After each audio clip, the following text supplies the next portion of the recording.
ഓഫീസിൽ എന്താടാ സംഭവിച്ചത്?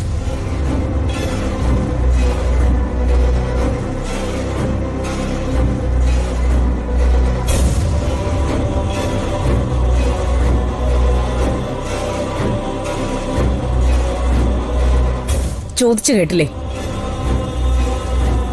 ആ SK ഗ്രൂപ്പിന്റെ ആളുകൾ അച്ഛനെ വിളിച്ചിരുന്നു. അച്ഛൻ നല്ല ദേഷ്യത്തിലാ. എന്തു പറ്റിയടാ നിനക്ക്? ബിസിനസിന്റെ കാര്യത്തില് ഒരു വിട്ടുവീഴ്ചയും വരുത്താത്തതാണല്ലോ.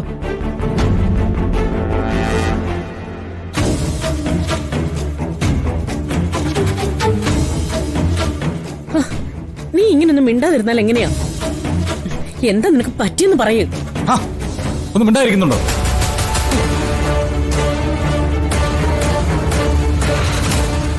എല്ലാവർക്കും അറിയേണ്ടത് എനിക്കെന്ത് സംഭവിച്ചെന്നുള്ളതല്ലേ? എന്റെ മനസ്സിൽ തീയിടുന്നവർ തന്നെ അത്തരം ചോദ്യങ്ങൾ എന്നോട് ചോദിക്കരുത്. കമ്പനി മീറ്റിംഗുകളിൽ എങ്ങനെ പെർഫോം ചെയ്യണമെന്ന് നിങ്ങൾ ആരും എന്നെ പഠിപ്പിക്കണ്ട. എനിക്കറിയാം എന്ത് ചെയ്യണമെന്നുള്ളത്. ചിലപ്പോ ബിസിനസ് നടക്കും, ചിലപ്പോ നടന്നില്ല എന്ന് വരും. അതിനുവേണ്ടി അല്ലല്ലോ കമ്പനി കാര്യങ്ങൾ നിന്നെ ഏൽപ്പിച്ചിരിക്കുന്നത്. എന്നേക്കാൾ കാര്യക്ഷമതയോടുകൂടി കാര്യങ്ങൾ ചെയ്യുമെന്നുള്ള ഉറച്ച വിശ്വാസം കൊണ്ടാ മറ്റൊന്നും നോക്കാതെ കാര്യങ്ങൾ നിന്നെ ഏൽപ്പിച്ചത്. എന്നിട്ടിപ്പോ എന്താ സംഭവിച്ചത്? എന്താ ഉണ്ടായത്? അച്ഛാ, അവര് വെറുതെ മീറ്റിംഗിന് പുറത്തുള്ള കാര്യങ്ങളൊക്കെ ചോദിച്ചത്.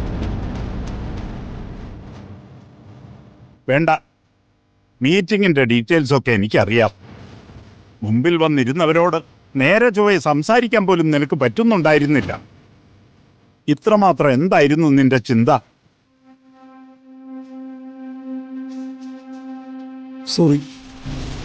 ഒരു സോറി കൊണ്ട് തീരുന്നതല്ലല്ലോ സംഭവിച്ച നഷ്ടം. SK ഗ്രൂപ്പുകാർ എത്രയോ കാലമായി നമ്മളുമായിട്ട് കണക്റ്റഡാണ്. അവർക്ക് ബിസിനസ് രംഗത്തുള്ള സ്ഥാനവും നിനക്കറിയാം.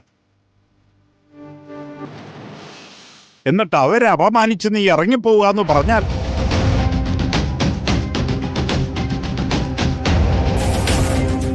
പോട്ട പരമേശ്വര, ആദ്യമായിട്ടല്ലേ അവന്റെ ഭാഗത്ത് നിന്ന് ഇങ്ങനെ ഉണ്ടാവുന്നത്. സ്വന്തം ഓഫീസിലെത്തുന്ന ഒരു ഗസ്റ്റിനോട് മാന്യത വിട്ട് പെരുമാറുക എന്ന് പറഞ്ഞാൽ അത് കണിമംഗലം ഗ്രൂപ്പിന് മാത്രമല്ല, കണിമംഗലം കുടുംബത്തിന് തന്നെ നാണക്കേടാ.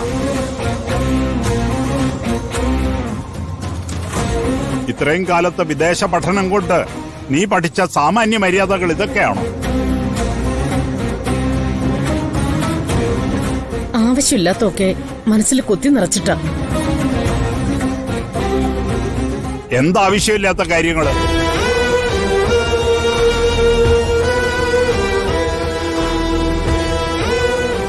ഇവിടെ അങ്ങനെ വല്ല കാര്യമുണ്ടോ പത്മിനി?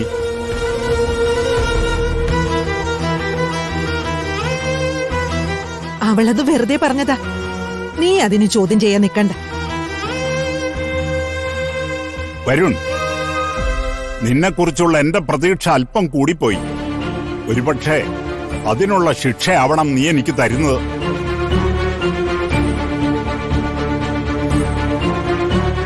ഞാൻ എന്റെ അനുജനെ വിശ്വസിച്ചില്ല, അവന്റെ മകനെ വിശ്വസിച്ചില്ല.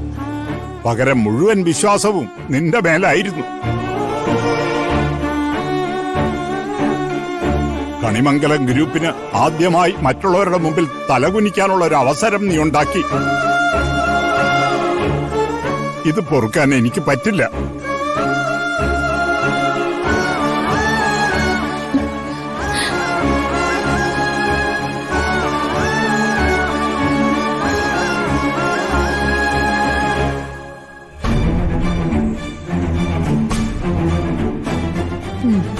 എന്നെ ഒഴിവാക്കി ആളാവാൻ നോക്കിയതല്ലേ, അതിന്റെ ശിക്ഷ ഈ കിട്ടിയത്. അനുഭവിക്കട്ടെ. എല്ലാം ഞാൻ കാരണം. എന്നെ കുറിച്ചുള്ള ചിന്തകളെല്ലാത്തിനും കാരണം. അതെ, കണിമംഗല ഗ്രൂപ്പിന്റെ പേര് ഞാൻ ഇല്ലാതാക്കി. അതിനെനിക്ക് വ്യക്തമായ ഒരു കാരണമുണ്ട്. എന്റെ മനസ്സ് നേരെ നീക്കാത്തത് ചിലർക്കൊന്നും തിരിച്ചറിയാൻ പറ്റുന്നുണ്ടാവില്ല. പക്ഷെ അത് മനസ്സിലാവുന്നവര് ഈ കൂട്ടത്തിലുണ്ട്.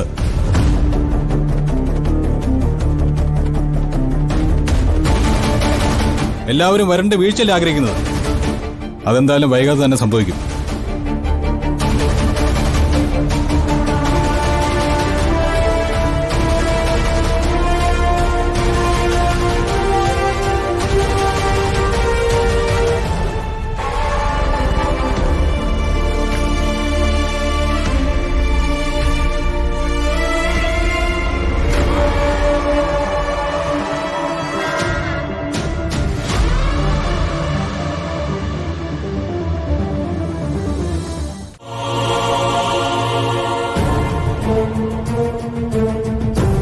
ഏട്ടത്തി, ഇതിനൊക്കെ കൃത്യമായിട്ടൊരു തീരുമാനം ഉണ്ടാവുന്നത് വരെ അവള് പറയുന്നതൊന്നും ഏട്ടത്തി കേൾക്കാൻ നിക്കണ്ട. ശ്ശോ, എന്തൊരു കഷ്ടമായത്. കനലില്ല ചവിട്ടി നിൽക്കുന്നത്. പരീക്ഷിക്കേണ്ടത് സ്വന്തം മക്കളെ തന്നെയാ. ഇങ്ങനെ ഒരു അവസ്ഥ ഇതുവരെ ആർക്കും ഉണ്ടായിട്ടുണ്ടാവില്ല. അത് മറികടക്കാനല്ലേ നമ്മൾ നോക്കുന്നത്. ചെയ്യാനുള്ളത് എത്രയും പെട്ടെന്ന് അങ്ങ് ചെയ്യുക. നമ്മുടെയൊക്കെ മുമ്പിൽ വെച്ച് വരുൺ അവളുടെ ചെകിടത്തടിച്ച് നിന്നെ ഇനി എന്റെ കൺമുമ്പിൽ കണ്ടുപോകരുതെന്ന് പറയുന്നത് വരെ നമ്മൾ ഇതൊന്നും മതിയാക്കുന്നില്ല. തെരുവിൽ കിടന്നവള് ചത്താലെന്താ, കരഞ്ഞാലെന്താ?